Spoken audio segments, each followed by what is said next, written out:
What is up, guys? Coach Nate with another episode of Steel Strength Radio, and today I want to talk about this concept of your fitness plan exists to serve you. You do not exist to serve your fitness plan. Something that you see all the time in the fitness industry is this all or none, black or white mentality of like either you're doing it 110% or you might as well not do it at all. When in reality, the healthiest, most fit people, while they are probably aiming for perfection, there's nothing wrong with that. They understand that life happens, and the important thing is they understand that, consistency is where it's at. And so here's the thing. Consistent execution of a solid plan is what you need to get where you want to go. I did not say perfect execution. Okay, and I did not say a perfect or the best plan, okay? So you need consistent execution on a good plan, on a solid plan. And if you do that over the long haul, you will be blown away at the results that you can achieve. And on the flip side, if you are constantly trying to perfectly execute on the best plan, even though there is no such thing, bear with me. If you are constantly trying to do that and constantly starting and stopping, you're falling right back to where you were, and then you're starting again. You're never going to get where you want to go. So you have to understand and take this concept to heart of your fitness your fitness plan exists to serve you. You do not exist to serve your plan. And put another way, your fitness plan needs to fit in your life. Yes, you should be an adult and maybe learn to eat a little bit better or cook a little bit or exercise at times when you don't feel like it. That's great. That's part of being a mature adult. You're going to have to give a little bit. However, it should fit with your lifestyle. You should not have to wrap your entire lifestyle around your fitness plan, okay? Now, in order to there are three areas that we need to address if you want to follow a plan consistently over time and get great results. Number one, it needs to be practical. Number two, it needs to be enjoyable. And number three, it needs to be effective. So let's talk about each of those. First is practical. Look, here's the deal. If you are a busy person, which is the vast majority of people these days, and then you toss in, let's say you have a job, and maybe you're married, maybe you have children, maybe you've got a sick family member you're taking care of, or maybe you're involved in your church or a local community group, and you've got a social life that you'd like to keep up because that's also good for your health.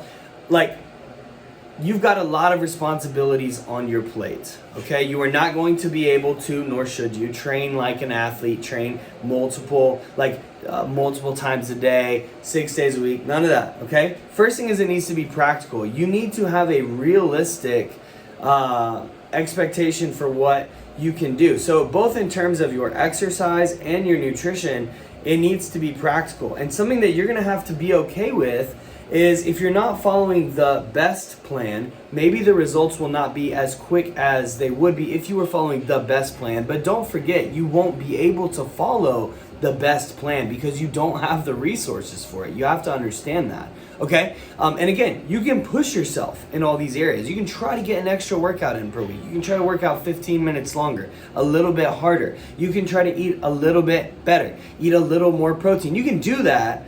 You can push yourself and stretch yourself, and I would encourage you to do so. But if you're trying to go from 0 to 100 real quick, then that's not going to work out for you. Okay, it's probably not going to work out for you. I've seen this time and time again. So it's got to be practical.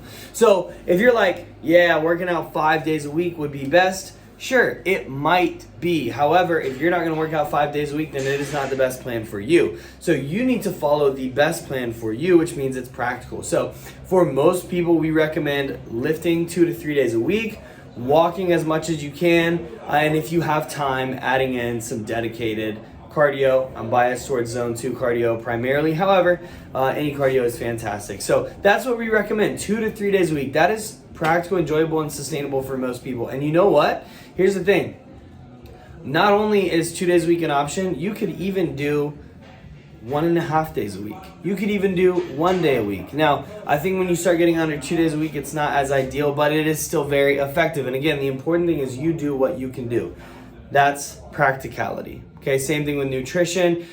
Sure, if you followed some very strict diet, you would get better results, but you need to be realistic about what your schedule looks like. And so maybe it looks like you're very busy, you got a lot of responsibilities. What tweaks and changes can you make to your current eating plan? That sounds a lot more practical than, hey, I want you to rework your entire life and make it look like this. But the important thing is that whatever you're committing to, yes, keep results in mind, which we'll get to in a second, but make sure it's practical. All right, the next piece is enjoyability. Here's the deal. This one's short and sweet. You gotta like it, okay? That doesn't mean you have to love it. It doesn't mean you have to love it all the time. It doesn't mean you have to like it all the time, okay? But I strongly recommend that you like it. Okay, hopefully when you got married, part of the reason you got married was because you liked that person. Now, hopefully there were more reasons than just liking them, okay? But hopefully you like them, okay? But even when you like them, you're gonna have difficult days. You're gonna have arguments and fights, and you're gonna have to work through stuff. So it's a lot better if you like that person, okay? Same thing with a job.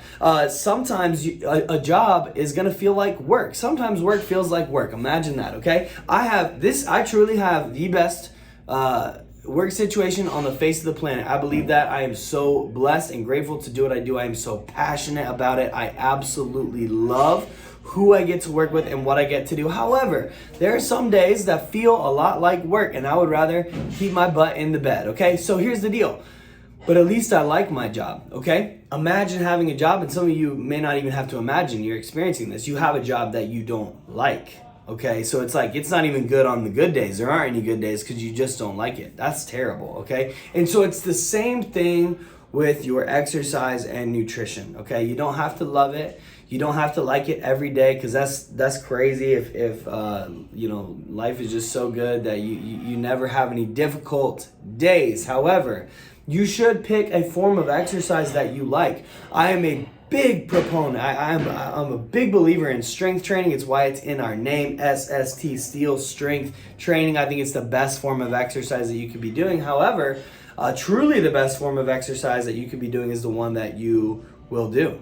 All right. So if you're like, I've done strength training, there's no way I'm going to do it, I can't stand it. I'll be honest, I have not met many, if any, people like that. I'm just saying. But let's say you fall into that category. I'll create some space for that.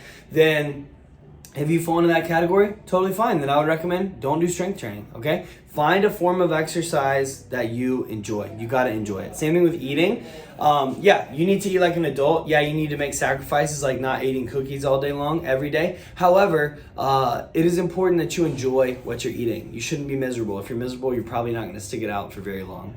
All right, the last piece is effective. Like at the end of the day, your plan needs to get you results. I think one of the reasons people quit, they give up, is because they're doing something and either it's not working or they're just not confident if it is or is not going to work. Your plan needs to be effective. That's very, very important. Don't forget that's the reason you're starting something. It's okay that there are going to be ups and downs. You're going to go through difficult times. You might even have seasons of regression where you actually go backwards a little bit despite putting in a lot of effort. But it's important to remember, the reason that you started your fitness plan was to get results. Now those results can look a lot of different ways. It could be your health. It could be how you feel. It could be your how you feel physically, how you feel mentally, your mood, emotionally. It could be how you look, how your clothes fit, athletic performance, whatever it is. All right, it doesn't matter. But don't forget that you started this because you wanted to get results. And so it's very important that your plan is effective. All right. And so that's the thing, guys. Don't forget that your fitness plan exists to serve you. You do not exist to serve your fitness plan. Do not become a slave to your fitness plan. That is not a blessing. That is not a blessing. Okay.